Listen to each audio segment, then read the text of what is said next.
Mondays through Fridays, 3:30 to 4:30 p.m. in the newsroom. You can't afford to miss it. Good afternoon, viewers. Welcome to another fresh edition of In the Newsroom. I am Adebare Ejimakide. On the program, as usual, we'll be trashing out issues of national interest. And today on the program, we'll be examining three topics. The first one is discordant tunes over senators' pay. There have been discrepancies regarding to the actual amount that the lawmakers are earning. We don't know. If you hear from that side, a lawmaker will say this is what difficult the lawmaker will differ from the other. That's the most important thing we're going to look at. It. Why is it so?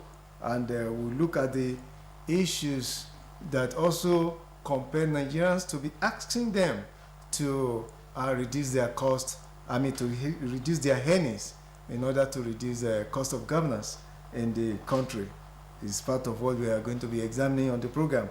And next to that is another topic titled Climate Change, Drought and Food Shortage. You and I, we know that in some parts of the country, the farmers have not been finding it easy. They have been praying that there should be adequate rainfall in order to have a bumper harvest in their agricultural outputs. But yet, farming activities has been challenged by climate at this present time. What danger does it portend? We'll also look at the issues and how to overcome the challenge. Also, we also take a look at the Osun State tourism sector. We look at what government is doing to give a facelift to tourist sites in the state. These are part of the points we're going to be looking on the program today. And I'm not alone on the program. I have my colleagues here. Sunday Adedira. Yeah, good evening, our viewers at home. It's good to have you as one of the participants in the newsroom today. Thank you very much. Now let's look at the discordant tunes over senators' pay. There have been discrepancies as regarding what each senator is earning. The figure we're hearing is at variance. How will you react to this development, especially the possible outcry from one of the senators now? The jumbo pay of the senators and House of Representatives members, we don't know of that of states. Just as you know, they cannot make it open. In the country whereby minimum wage is 30,000, even some states could not pay. Recently, it's been pegged at 70,000, and some states were saying they cannot afford to pay that amount, and you are giving ₦1 million. Even that the so-called 1 million naira, they are afraid of disclosing it, because if they disclose it, look at the protests. You cannot even go to Abuja. People will go to their individual houses to stone them. A professor. So there's a possible danger of disclosing the actual amount they want they earn. That is when people will know that they are cheating us. They are deliberately doing that to impoverish us. By the time they buy motorcycles, buy this, even some people buy inferior materials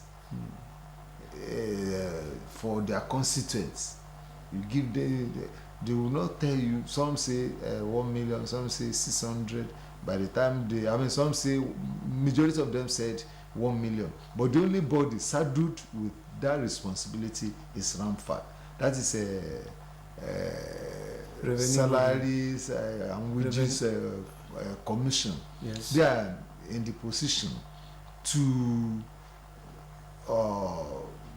tell us the actual amount they are earning, and they said, well, their salary just ₦1 million plus. But by the time they deduct this, deduct that, some said it remains 600 plus, some said it's above 600, some said it's not even up to 600. Either 600, 700, ₦1 million is on the high side, for God's sake.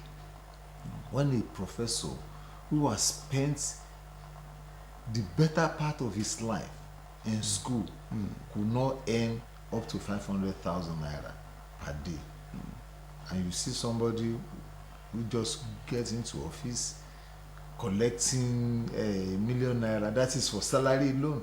You have not talked about constituency allowance. What are they doing for their constituencies? But be that as it may, that is why many of our politicians see it as a do or die affair, because they want to enjoy that money. 21 million, the total take home as revealed was a 21 million naira plus. That is including their constituency allowance and water fuel. Okay. 21 million naira for a person. Even recently, Chief Obasanjo alleged them that they collect money, they appropriate money for themselves, they collect incentives that is not due for them. Even be that as it may. Do you think they have the legal provisions that compel them to fix their salaries? The law says RAMFAC, that is Revenue Mobilization and Fiscal Commission, are saddled with responsibility of fixing their salaries. But he who pays the piper dictates the tune.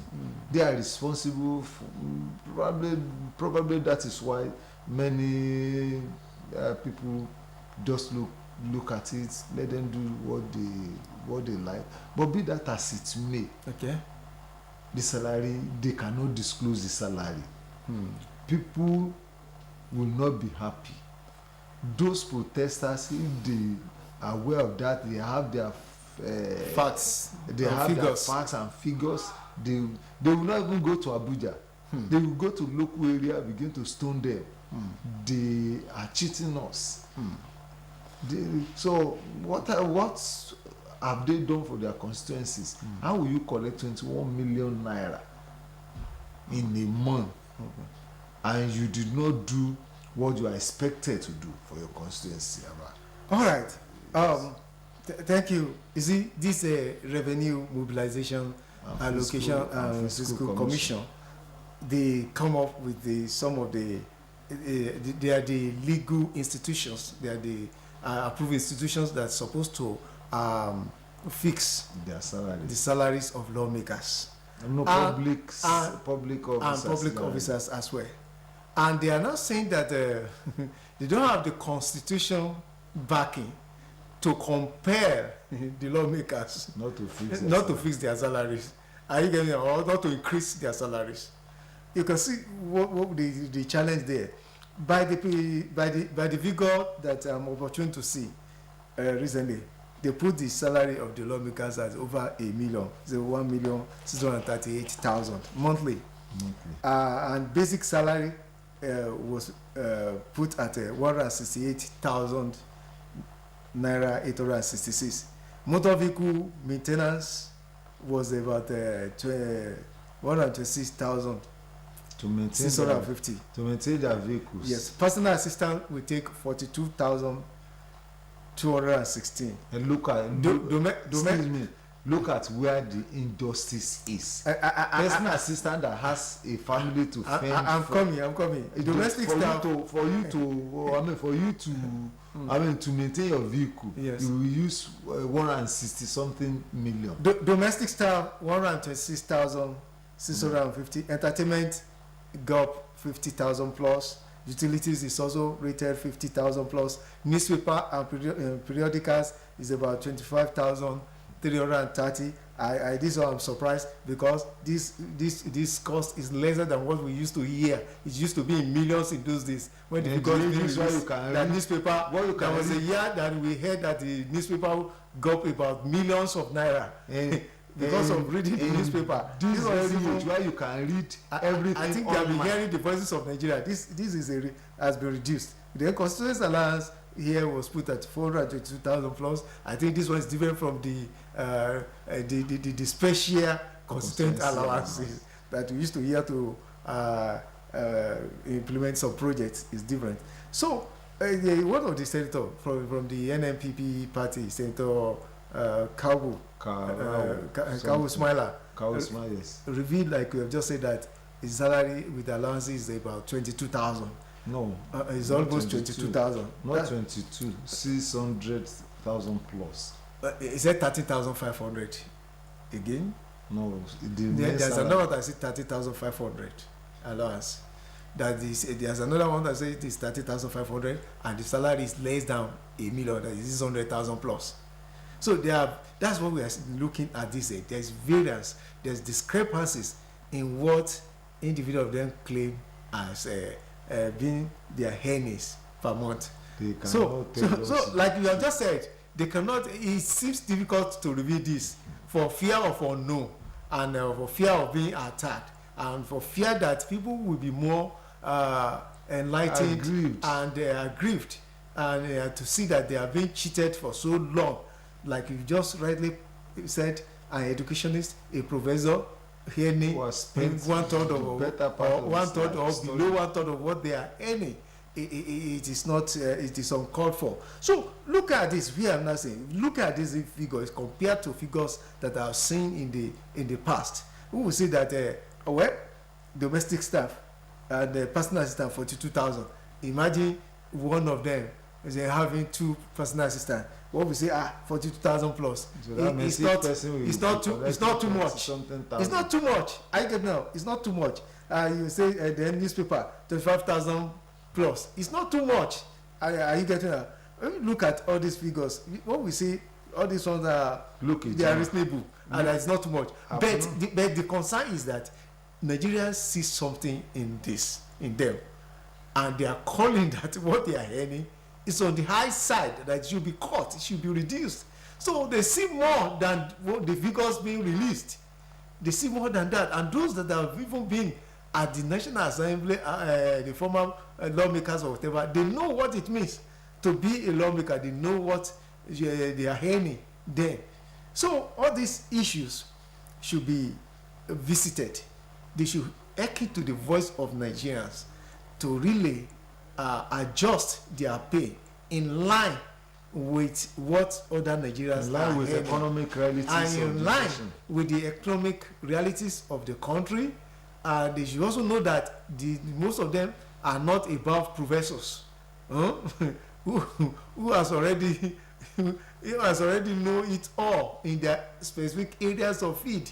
They are captains in their field. So they should be able. There should be justice. They should try to revisit all these issues, and they should allow this revenue mobilization, allocation, and fiscal commission to be doing their work, and they should comply. I think if you are talking about the constitution review, this will be one of the review that whatever the revenue mobilization put in place or approved should not be adjusted. They should not be compared to any other increase.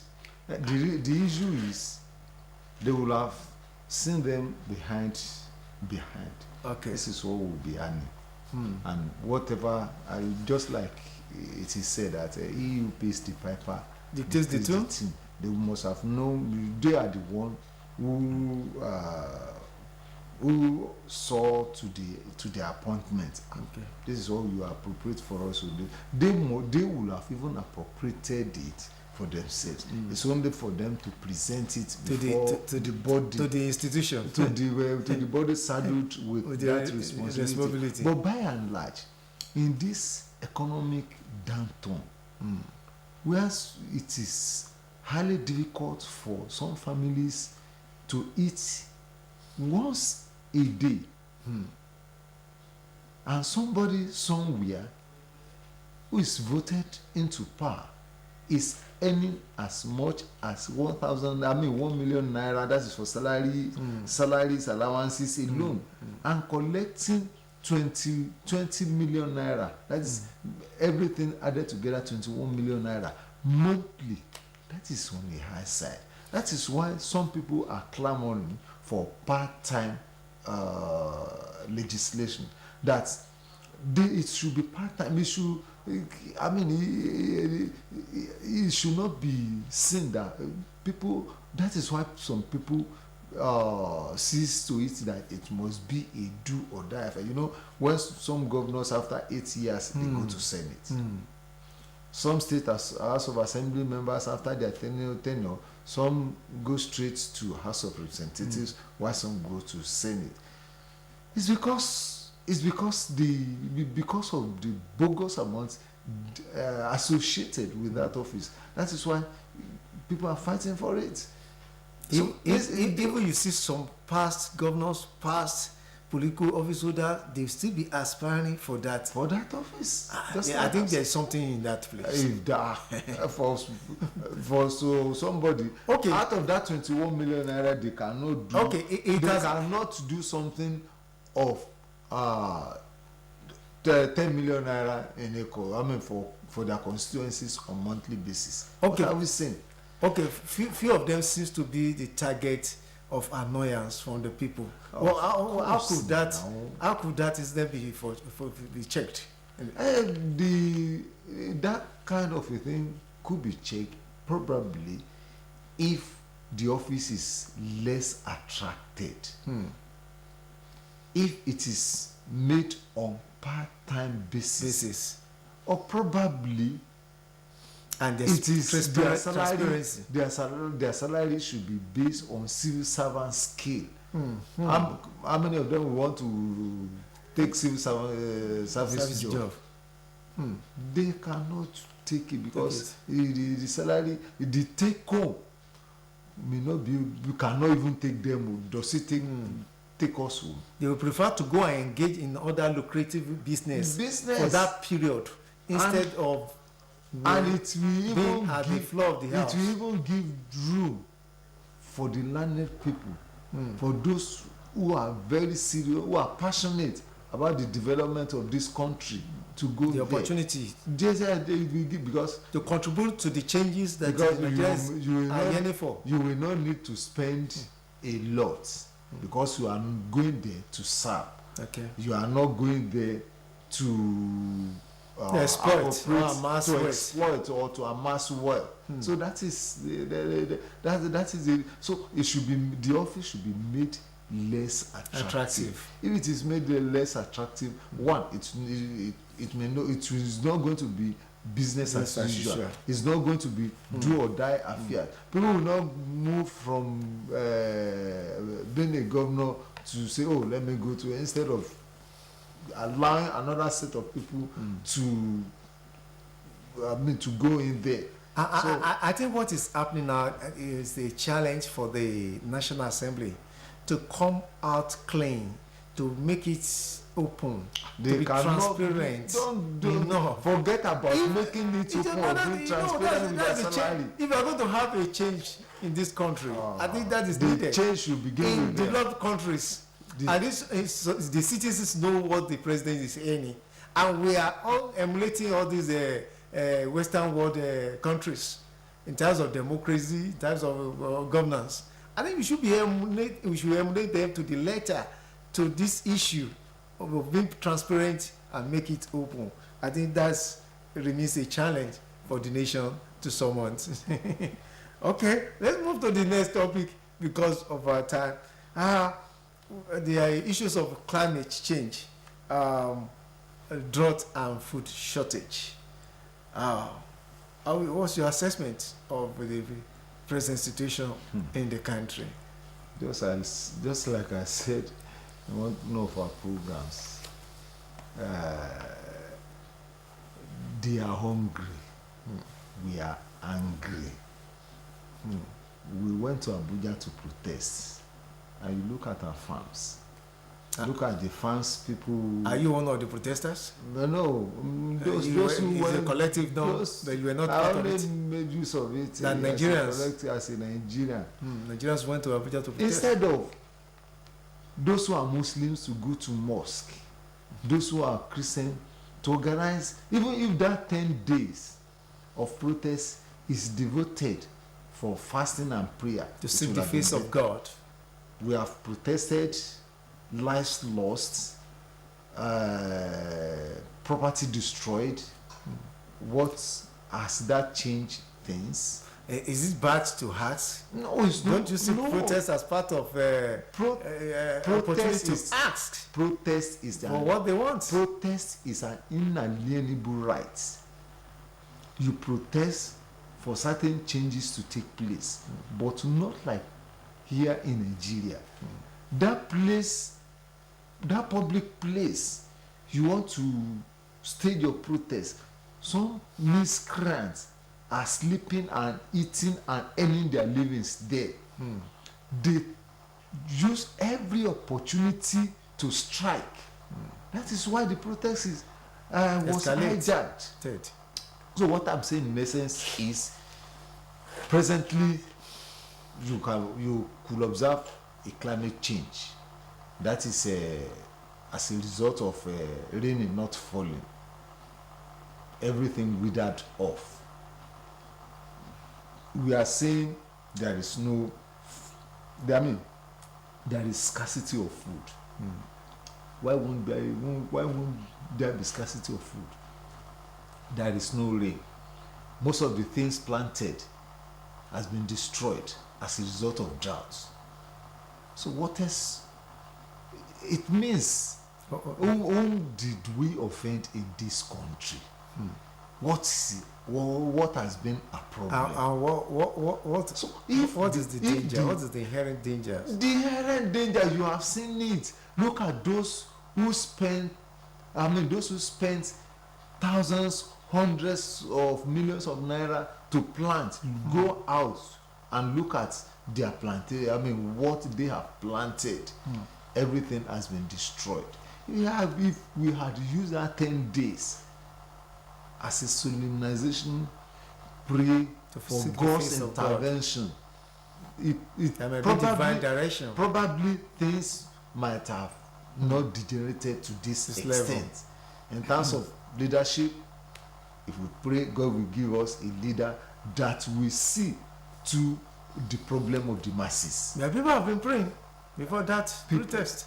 They continue to pray. It is true. People have been praying, but so something that was done that did more damage than good to us. What lessons have we learned? But by and large, our leaders too has a lot of responsibilities. They have shied away from their responsibilities. They are not alive to their responsibilities. By the time there's no rain, if irrigation had been done in some major farms, at least it serves as a relief. It will serve as relief to those who are farming in that area. The crops will have something to live on. Exactly. Then it could result in bumper harvest. Exactly. But even do you, in some homes, in some areas, do they have good water to drink? Let alone go to the farm, sink boreholes, do irrigation and things like that. So the problem is multifarious. The problem is enormous. Just as we, the followers, have our own problems and challenges, our leaders too have their own problems. They are even our main problems. So the head is rotten. So what do you think will happen to the whole body? So that's a problem. All right, the issue of climate change, drought, and food shortage, it is a global challenge now. And when we talk about this climate change, we have the artificial factor, we have the natural factor, natural indicators, and the artificial aspect is caused by human endeavors. Human factors. Factors, yes.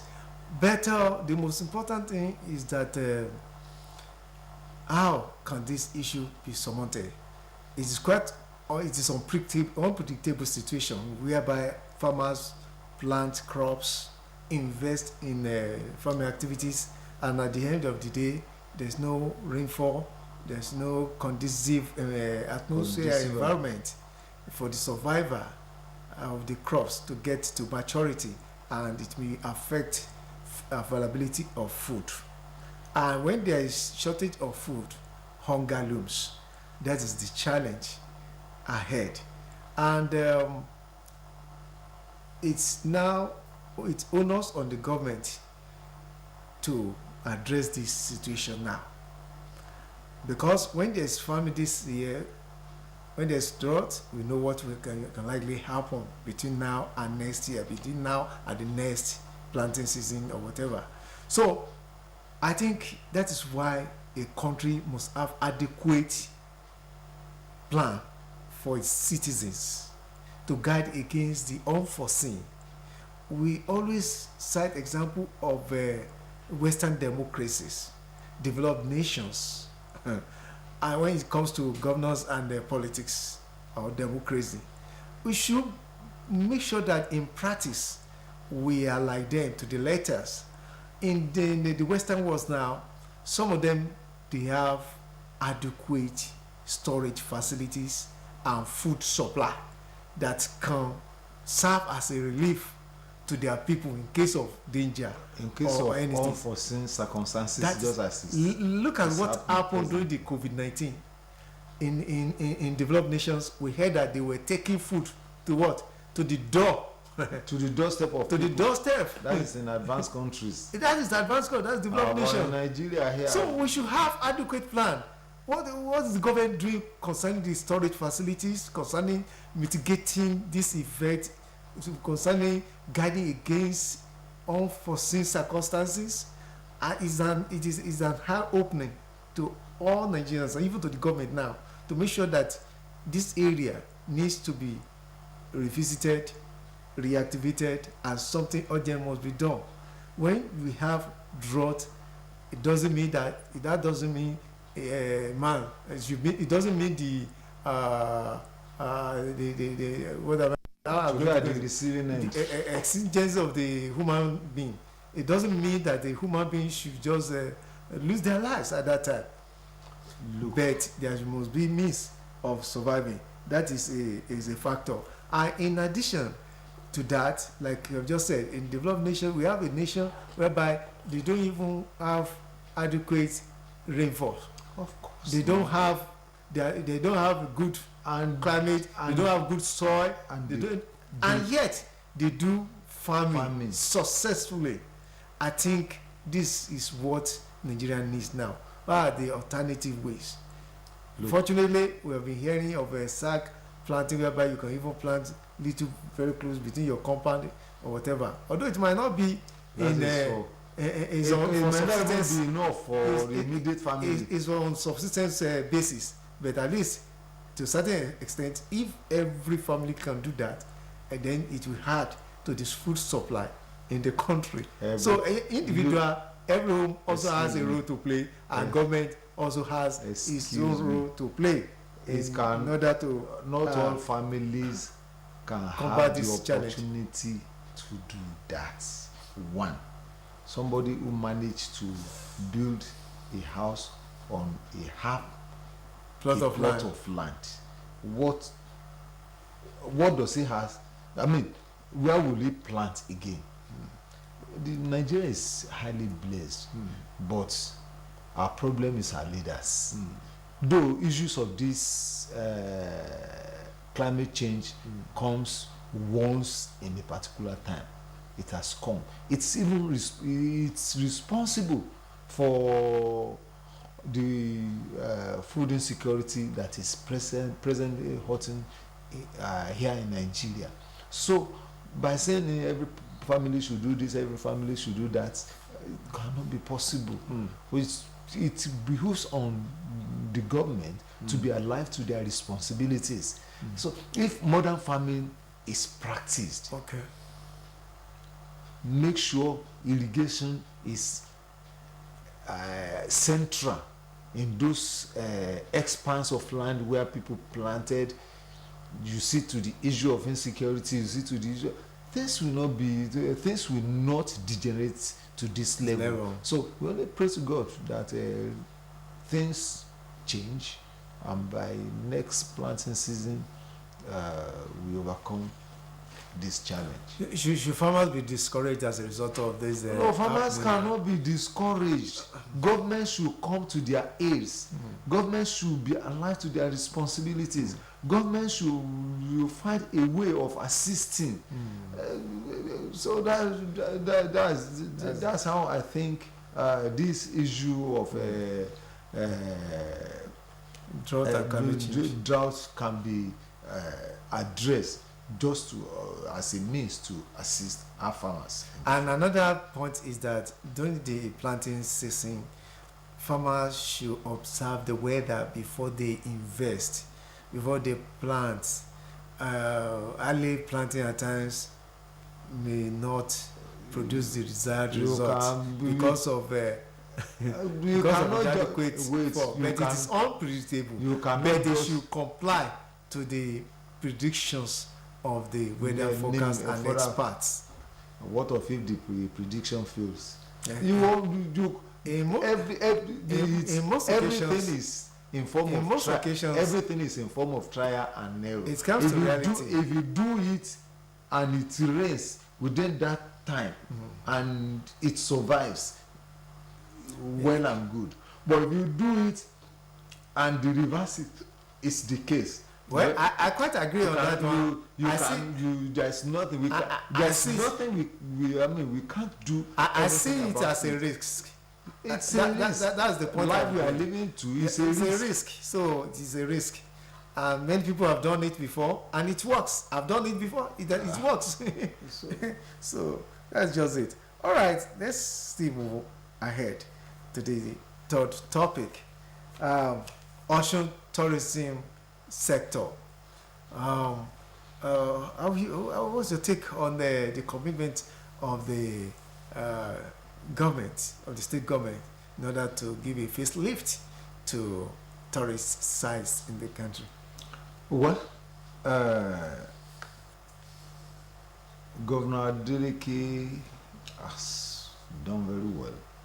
He said in one of his broadcasts that there is need to diversify the economy, including investment in tourism. Investing in tourism. In the world over, it has contributed a lot to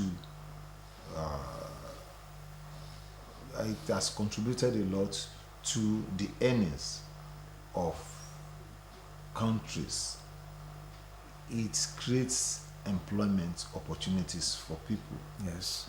People will come to a tourist site, something, even transportation. It increases IGR of states, the nation, and what have you. So it's a right step in the right direction.